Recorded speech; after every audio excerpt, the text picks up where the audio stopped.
Hello my dear students, कुछ important sums करते हैं हम डिस्कस।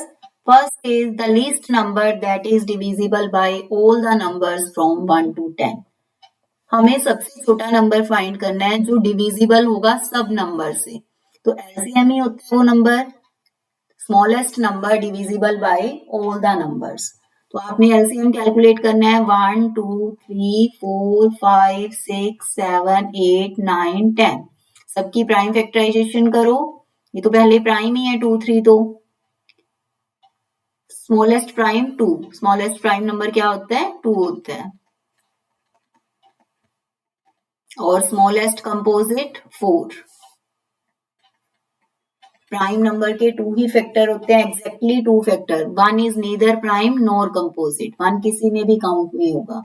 अब एलसीएम में क्या करना है, सभी प्राइम फैक्टर्स की ग्रेटेस्ट पावर, 2 की ग्रेटेस्ट पावर 3 है, 3 की ग्रेटेस्ट पावर 2 है, 5 की 1 ही है, इसकी प्राइम फैक्टराइजेशन भी रहेगी 2 into 3, और 7 की 1। तो ये हो गया 8 into 9 into 5 into 7, 72।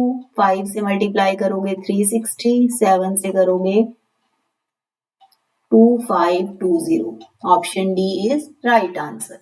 Largest number which divide these 70 and 125, leaving remainder 5 and 8। Remainders given है हमें, रिमाइंडर माइनस करेंगे और अब हमें लार्जेस्ट नंबर फाइंड करना है। तो हम क्या करेंगे, HCF, largest number that divides given number completely is HCF।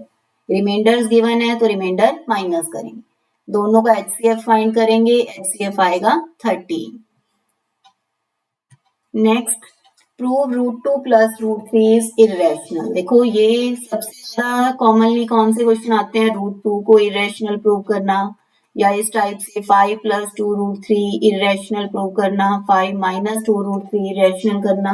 But इस टाइप का भी आ सकता है। देखो कैसे करेंगे हम, लेट करेंगे √2 plus √3 is rational. Rational let किया तो हम कैसे राइट कर सकते हैं इसे, P/Q, where Q is not equal to 0 and P and Q are co-primes। Co-prime integers कौन से होते हैं, जिनका HCF 1 होता है। अब क्या करो, एक नंबर को राइट में शिफ्ट कर दो, देन स्केयरिंग करो। अब स्केयर किया हमने, a - b होल स्केयर की आइडेंटिटी लगा दो, क्या बनेगी, a² + b² - 2ab।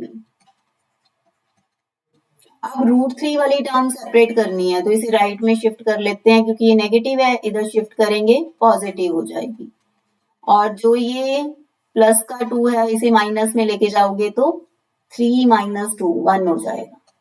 एलसीएम लीजिए, एलसीएम लेने के बाद अब हमें √3 को सेपरेट करना है। तो √3 को सेपरेट करेंगे तो क्या होगा, ये जो है हमारे पास Q/2p रेसिप्रोकल हो जाएगा। अब आपके पास बचा p² + Q²/2pq।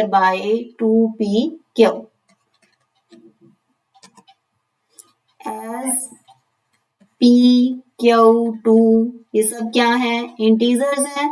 अगर ये इंटीजर्स हैं तो p² + Q²/2pq क्या आएगा, रैशनल। अब राइट हैंड साइड रैशनल है तो लेफ्ट हैंड साइड भी क्या हो जाएगी, रैशनल। बट √3 तो क्या होता है, irrational. But it contradicts the fact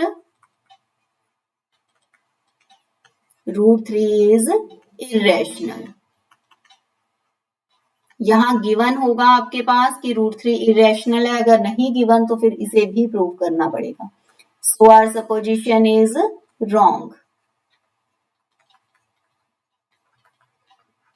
Therefore, √2 plus √3 is irrational। अब यहां पे देखो गिवन है √3 irrational।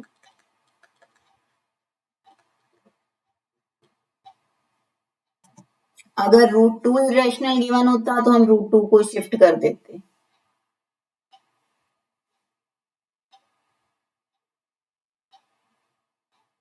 Next, area of rectangle gets reduced by 9 square units if its length is reduced by 5 units and breadth is increased by 3 units. Area जो है rectangle का 9 square units reduce हो रहा है अगर लेंथ को 5 रिड्यूस मतलब लेस किया जा रहा है और ब्रेड्थ को 3 यूनिट्स इंक्रीज किया जा रहा है. तो late length x units, breadth y units. तो अब क्या कहा जा रहा है, एरिया क्या होगा, length into breadth, original area X Y. अब फर्स्ट केस में क्या हो रहा है कि लेंथ जो है वो 5 यूनिट्स कम हो गई, न्यू लेंथ x माइनस 5 और न्यू ब्रेड्थ जो है वो कितनी होगी y प्लस 3. अब जो न्यू एरिया है वो होगा x minus 5 into Y plus 3. अब वो कह रहे हैं कि जो न्यू एरिया है वो पहले वाले एरिया से 9 स्क्वायर यूनिट कम है, यानी एक्स वाई से कितना कम है, 9. तो इसे सॉल्व करो, X Y plus 3x minus 5y minus 15 is equal to X Y minus 9. तो हमारी फर्स्ट इक्वेशन आ गई 3x minus 5y is equal to 6. Second क्या है, लेंथ को इंक्रीज कर दिया 3 और ब्रेड्थ को भी 2 इंक्रीज कर दिया, एरिया मल्टीप्लाई करके अब एरिया 67 इंक्रीज हो रहा है. 67 क्या हो रहा है, पहले से एरिया इंक्रीज हो रहा है. तो लेंथ ब्रेड्थ हमने एक्स वाई लेट कर रखी है, तो x plus 3 y plus 2 is equal to X Y plus 67. इसे सॉल्व करोगे, इसे सॉल्व करने पर आपका आएगा 2x plus 3y is equal to 61. Number 2. इन दोनों को आपने अब एलिमिनेशन लगा के सॉल्व कर लेना है. एलिमिनेशन लगा के जब आप इसे सॉल्व करोगे तो आपके पास x की वैल्यू आएगी 17 और y की वैल्यू आएगी 9. चेक भी हो सकता है. देखो अगर लेंथ इन दोनों से एरिया कितना आएगा, 17 इंटू 9 153. अगर लेंथ 5 कम हो जाए मतलब 17 की बजाय 12 हो जाए और ब्रेड्थ 3 इंक्रीज हो जाए, 12 हो जाए ब्रेड्थ भी, तो एरिया 144 पहले से कितना कम हो गया, 9. 1 says give me 100 friend. एक दूसरे को कह रहा है कि मेरे को 100 रुपीज दे दो, I shall become twice as rich as you, कि मुझे अगर तुम 100 दे दोगे तो मैं तुमसे डबल रिच हो जाऊंगा. फिर दूसरा कहता है गिव मी 10, तुम मुझे 10 ही दे दो, I shall become 6 time as rich as you, अगर तुम मुझे 10 भी दे दोगे तो मैं तुमसे 6 टाइम्स रिच हो जाऊंगा. तो क्या करेंगे, लेट वन हैज मनी, एक के पास आपने लेट कर लिया x and other has money, दूसरे के पास कितना लेट कर लिया, y. अब पहला कह रहा है कि गिव मी 100, मुझे 100 रुपीज दे दो. अगर y वाला 100 देगा तो उसके पास 100 कम भी तो हो जाएंगे. अब इसने कहा कि मुझे 100 दे दो, मैं तुमसे डबल रिच हो जाऊंगा, ये तो डबल हो ही गया पहले वाले का. ये y माइनस 100 जिसके पास रह गया उससे डबल मनी इसके पास हो. तो इसे सॉल्व करोगे आप, x minus 2y is equal to minus 300. Next फिर y क्या कह रहा है, गिव मी 10, y कहता मुझे 10 ही दे दो, तो उसके पास 10 कम हो जाएंगे. y वाला कहता कि मुझे 10 दे दोगे तो मैं तुमसे 6 टाइम्स रिच हो जाऊंगा, ये अब 6 टाइम्स है पहले वाले का ये. तो इस टाइप से हम इक्वेशंस बनाएंगे. ये सेकेंड इक्वेशन हो गई, एलिमिनेशन लगाना है दोनों में और इससे आपके पास आंसर्स आ जाएंगे. देखो अब हम इसे 6 से मल्टीप्लाई करेंगे, 6x minus 12y sign change, ये आ गया 11y, y आ जाएगा 170, y 170 यहाँ पुट करेंगे तो x आ जाएगा 340 प्लस हो जाए x आ जाएगा 40. चेक करो अगर 40 वाले को 100 रुपीज और मिल गए तो 140 हो गए, 170 वाले ने 100 दे दिए तो इसके पास 70 रह गए, तो हो गया ना 140 वाला डबल। तो इस टाइप से आप आंसर चेक कर सकते। Students of a class are made to stand in rows if 3 students are extra in a row. Students को रोज में खड़ा किया गया, अगर 3 स्टूडेंट एक्स्ट्रा हैं एक रो में तो 1 रो लेस होगी। If 3 students are less in a row, there would be 2 rows more. Find number of students. तो हम लेट कर लेते हैं पहले, let number of students in one row. 1 रो के अंदर स्टूडेंट हम लेट कर लेते हैं x and number of rows let कर लेते हैं y। आपकी क्लास में एक रो में 10 स्टूडेंट्स हैं और 10 ही रोज बनवा दी, तो टोटल स्टूडेंट्स क्या होंगे 10 मल्टीप्लाई 10। तो यहाँ कैसे करेंगे x मल्टीप्लाई y। अब पहले केस में क्या कह रहा है, लेंथ ब्रेड्थ वाले क्वेश्चन की तरह ही हो गया, 3 students are extra in a row. 3 students अगर ज्यादा होते एक रो में तो रोज कम बनती, कितनी बनती y minus 1। Total students multiply करके आते और ये किसके इक्वल होता एक्स वाई। तो यहां से इक्वेशन हमारे पास बनेगी, इसे सॉल्व किया, minus X plus 3y is equal to 3। तो x माइनस 3y सबके साइन चेंज कर दिए, ये फर्स्ट इक्वेशन। दूसरे में क्या हो रहा है, 3 students are less in a रो, 2 रोज ज्यादा बनती। अगर एक रो में 3 स्टूडेंट्स कम होते तो 2 रोज ज्यादा बनती। टोटल स्टूडेंट्स सेम ही रहेंगे, x से मल्टीप्लाई देन माइनस 3। तो अब इन दोनों को हमने सॉल्व करना है, इसे 2 से मल्टीप्लाई कर दो, साइन चेंज, तो y आ गया 4, y 4 पुट करोगे तो x आ जाएगा 9। अब number of students in a row 9 और rows number of rows 4, total students कितने हो गए 9 मल्टीप्लाई 4 36 स्टूडेंट्स टोटल।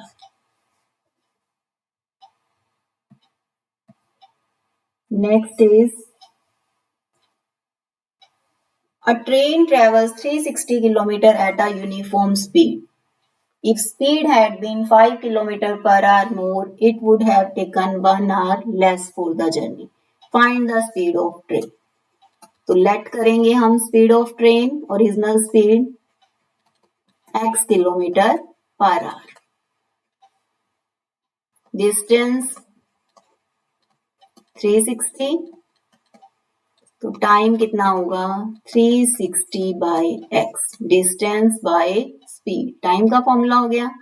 अब जो न्यू स्पीड है वो कह रहा है कि जो नई स्पीड है वो 5 किलोमीटर पर आवर ज्यादा है। अब अगर आप ज्यादा स्पीड से जाओगे सेम डिस्टेंस तो आपको टाइम क्या लगेगा, कम लगेगा। टाइम का फॉर्मूला लगाया हमने डिस्टेंस बाय स्पीड। अब देखो यहाँ उसने कहा है कि स्पीड ज्यादा हो गई और टाइम कम लगेगा, तो कौन से केस में टाइम कम लग रहा है, इस केस में कम लगेगा, इसमें ज्यादा लगेगा। ज्यादा वाले टाइम में से कम वाले टाइम को सब्ट्रैक्ट कर दो। ज्यादा वाले टाइम में से कम वाला टाइम क्या कर दिया सब्ट्रैक्ट। कितने टाइम का डिफरेंस दिया हुआ है 1 आवर का, कितने टाइम का डिफरेंस है 1 आवर का डिफरेंस दिया हुआ है। अगर स्पीड कम होती तो टाइम ज्यादा लगता, तो फिर हम ये वाला केस x माइनस 5 होता, तो यहाँ वाला टाइम ज्यादा होता। अब इसे सॉल्व कर लो, एलसीएम लिया, जहां स्पीड ज्यादा है वहां टाइम कम लगेगा, ब्रैकेट लगाना मत भूलना। 360x प्लस 1800 या 360 कॉमन लेके भी कर सकते थे,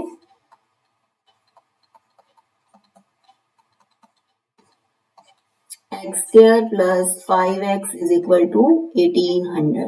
अब आपने इसके फैक्टर्स बनाने हैं, फैक्टर इसके बनेंगे 45 एंड 40। तो आपके पास जो स्पीड है इसकी वो कितनी आएगी x प्लस 45 x माइनस 40। यहाँ से माइनस 45 तो रिजेक्ट हो जाएगा, स्पीड कितनी आ जाएगी 40 किलोमीटर पर आवर। कैसे चेक कर सकते हो कि सही है? 360 किलोमीटर डिस्टेंस था 40 की स्पीड से, 9 आवर्स। अगर स्पीड बढ़ गई 5 आवर्स, 5 किलोमीटर पर आवर यानी 45 हो गई, अब इसे डिवाइड करोगे तो 8 आवर्स लग रहे हैं, पहले 9 लग रहे थे अब 8, 1 आवर का डिफरेंस है। If the roots of this equation are equal, prove that जहां भी roots equal आ गया, roots are equal, it means d is 0। d क्या होता है? b square minus 4ac। अब यहाँ देखो b कोफिशिएंट ऑफ x, ये सारा b है, कोफिशिएंट ऑफ x,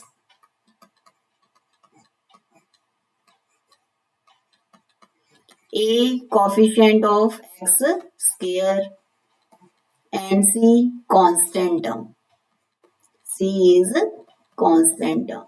इसका स्क्वायर करोगे -2 का 4, स्क्वायर अलग से कर लो, a स्क्वायर bc का square, b square c square minus 2ab। इसकी मल्टीप्लाई करोगे c square b square, c square की इधर से करोगे ac cube minus ab cube plus a square bc। 4 common आ रहा है, a4 plus b square c square minus 2a square bc। बाहर माइनस है, साइन चेंज हो जाएंगे।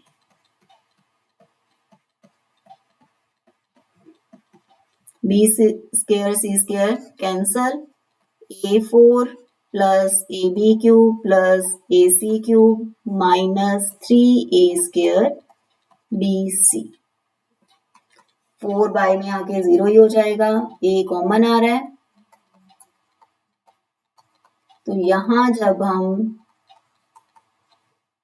दो फैक्टर्स मल्टीप्लाई में 0 हैं, इधर a इज 0 और a cube plus b cube plus c cube minus 3abc is equal to 0। इसे राइट में शिफ्ट करोगे, a cube plus b cube plus c cube is equal to 3abc। How many terms must be taken so that sum is 78? SN 78 given है, SN का formula n/2 2a plus n minus 1 into d। n आपने find करना है, a की value 24 and d is -3। Terms decrease हो रही हैं तो -3 आ रहा है, ये देखो 21 माइनस 24, d ध्यान से कैलकुलेट करना, a2 माइनस a1। 2 क्रॉस में चला जाएगा, ये 78 इंटू 2 हो जाएगा 48 minus 3n plus 3, 51 minus 3n into n 156। तो ये कितना बनेगा देखो, -3n square 51n minus 3n square is equal to 156, -3n square plus 50n minus 156। 3 common आ रहा, -3 कॉमन ले लो, तो ये बन गया 17n प्लस 52। तो फैक्टर्स इसके क्या बनेंगे, 13 एंड 4। तो आपने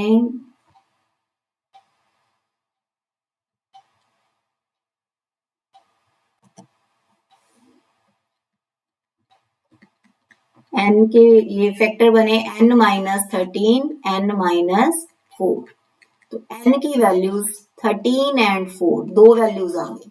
तो आंसर क्या दोनों पॉसिबल है? यस, दोनों ही आंसर पॉसिबल है। क्यों पॉसिबल है? देखो 4 टर्म्स का सम भी 78 आएगा और 13 टर्म्स का सम भी 78 आएगा। अब ये क्यों पॉसिबल है? 2 answers are possible.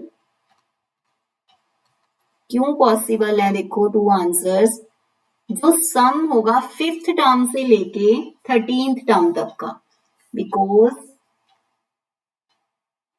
sum of terms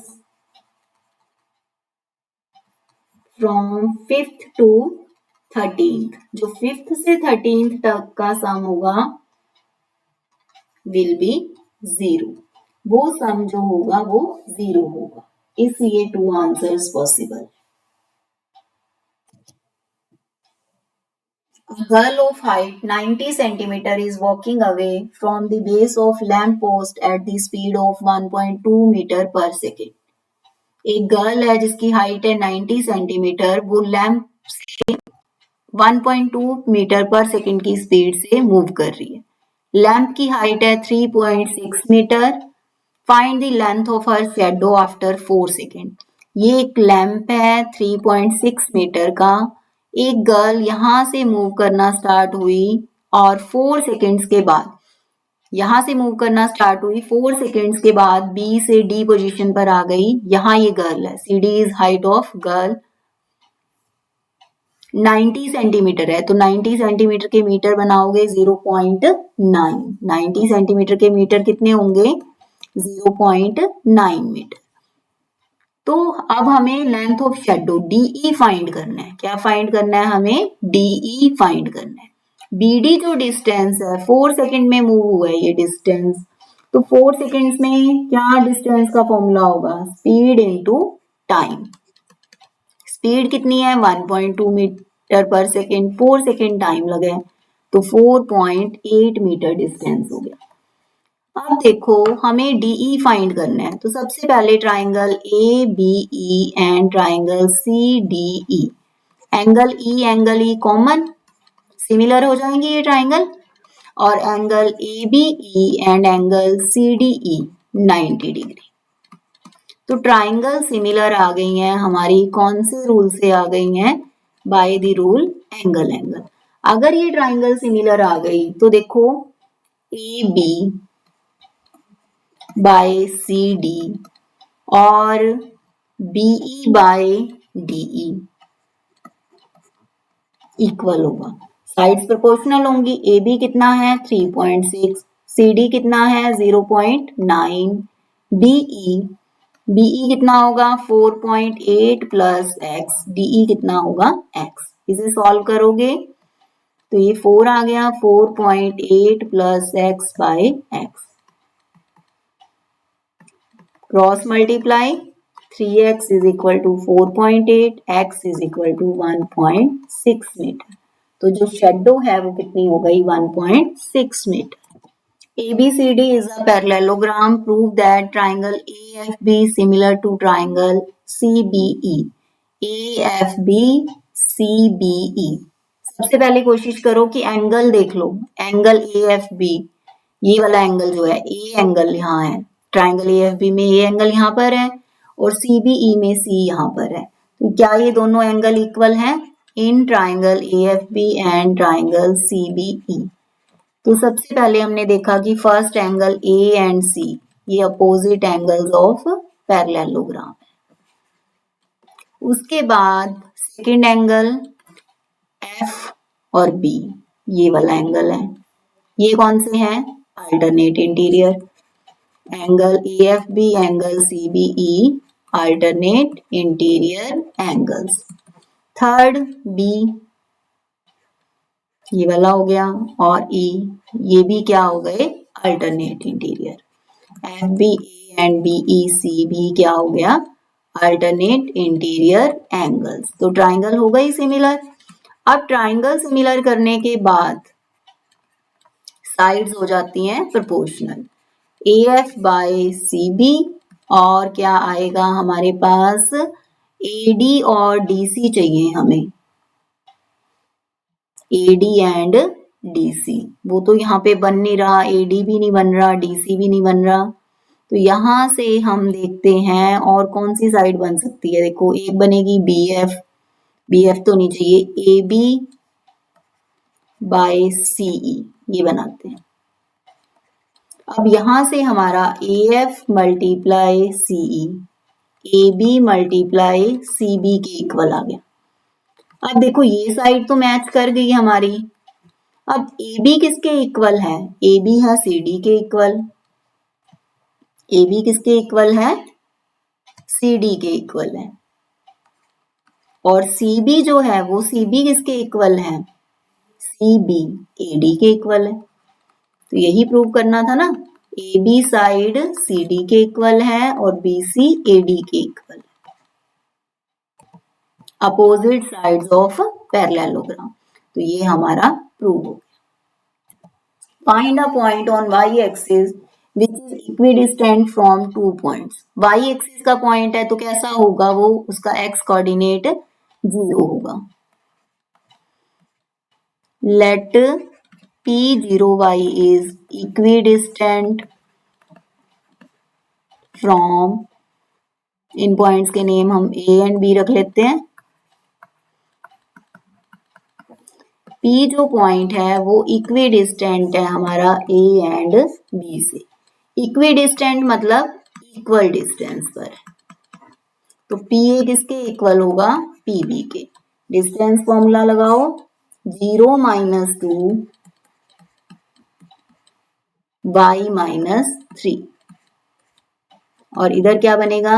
0 + 4 x1 - x2 या x2 - x1, दोनों ही ठीक है। y - 1 स्क्वेयरिंग करोगे रूट हट जाएगा, -2 का स्क्वायर 4, और इधर a² + b² - 2ab, ये हो गया 16, a² + b² - 2ab, ये इससे कैंसिल हो गया। ये आ गया 13 - 6y 17 - 2y, एक साइड शिफ्ट करोगे y वाली टर्म, -4y, और ये आ गया 4y - 1, तो कोऑर्डिनेट्स क्या आ गए? 0 -। If ABCD are the vertices of parallelogram, parallelogram के वर्टिसेस गिवन है हमें, और AB, ये जो मिसिंग कोऑर्डिनेट्स हैं ये हमें फाइंड करने हैं। बहुत ही इंपॉर्टेंट क्वेश्चन है। देखो इसमें कैसे करना है आपने, इसके मिड पॉइंट्स जो होते हैं डायगोनल्स के, वो सेम ही होगा। देखो, diagonals of parallelogram bisect each other, जो पैरेललोग्राम के डायगोनल्स होते हैं वो क्या करते हैं? बाइसेक्ट करते हैं एक दूसरे को। तो mid point of coordinates of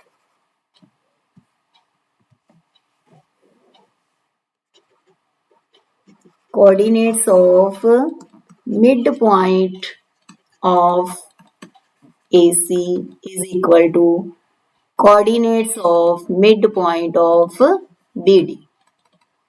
AC और BD का मिड पॉइंट दोनों का क्या होगा? सेम होगा। मिड पॉइंट का फॉर्मूला x1 + x2 / 2 -2 + 4 / 2, और अगला क्या बनेगा? -1 + b / 2, BD का 1 + a / 2, 2 + 0 / 2, ये बन गया 2 / 2 1। इसे कंपेयर ही कर देते हैं हम डायरेक्ट।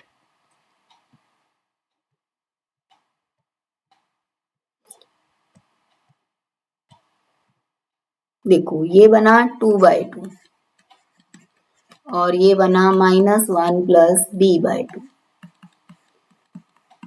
ये भी बना 2 / 2, ये इसके इक्वल होगा।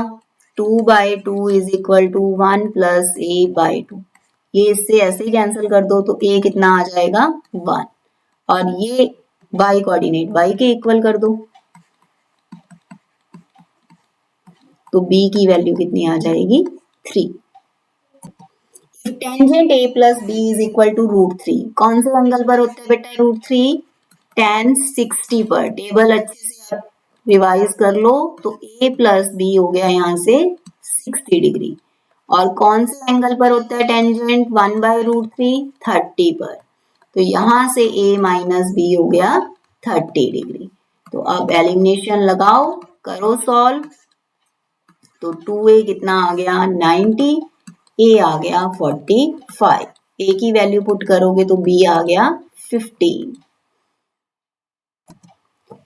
Tangent cube theta by 1 + tangent square theta plus cotangent cube theta by 1 + cotangent square theta is equal to this. तो हम लेफ्ट हैंड साइड से स्टार्ट करते हैं और कोई आइडेंटिटी अगर आपको दिखाई दे रही है, देखो ये डायरेक्ट आइडेंटिटी है 1 plus tangent square theta secant square theta और 1 plus cotangent square theta cosecant square theta. अब इसे साइन कॉस में कन्वर्ट कर देते हैं। ऊपर बन गया sine cube by cos cube by 1 by cos square, cos cube by sine cube 1 by sine square. Reciprocal करोगे, रेसिप्रोकल करेंगे तो क्या होगा, कॉस स्क्वायर थीटा बाय 1 और इधर क्या बनेगा साइन स्क्वायर थीटा बाय 1।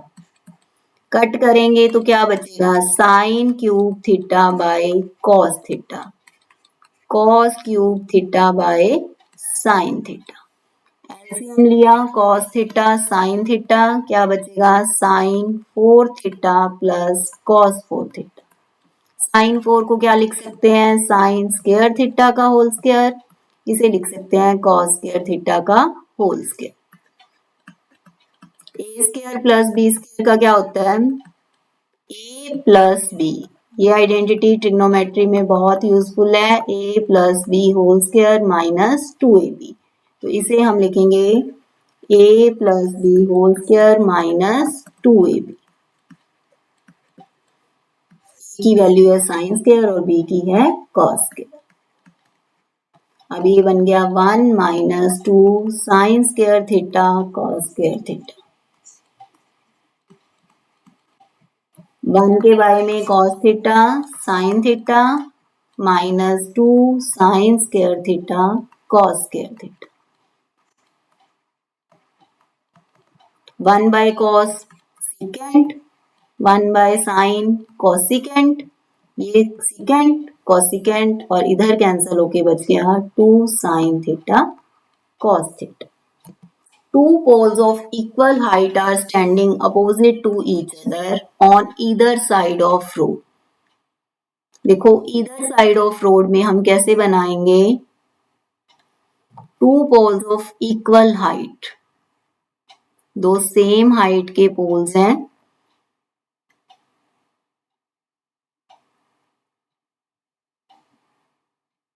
देखो अगर इधर साइड बोला हुआ है आपको तो अगर देखो ये भी ऐसे है इधर side one this side one this side, same side मतलब दोनों एक साइड लेने हैं, एक इधर इधर साइड में ऐसे लेने हैं। Two poles of equal side are standing opposite to each other on either side of road, एक इधर रोड के एक इस साइड रोड के, ये है इसका मीनिंग। ठीक है, सेम साइड तो दोनों एक ही साइड होते हैं, इधर में one this side other on other side. From a point between them on the road angle of elevation are 60 degree and 30 degree. एक पॉइंट है रोड के बीचों बीच, सेंटर में नहीं है ये पॉइंट, एक साइड से एंगल बन रहा है 60 और एक साइड से बन रहा है 30, ये हमें बोला हुआ। अब हमें क्या फाइंड करना है, देखो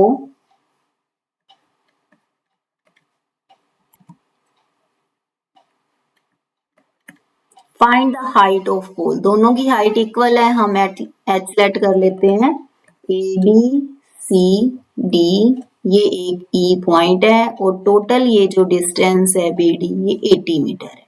अगर एक साइड से x है तो दूसरी साइड से 80 माइनस एक्स। तो सबसे पहले राइट ट्राइंगल ए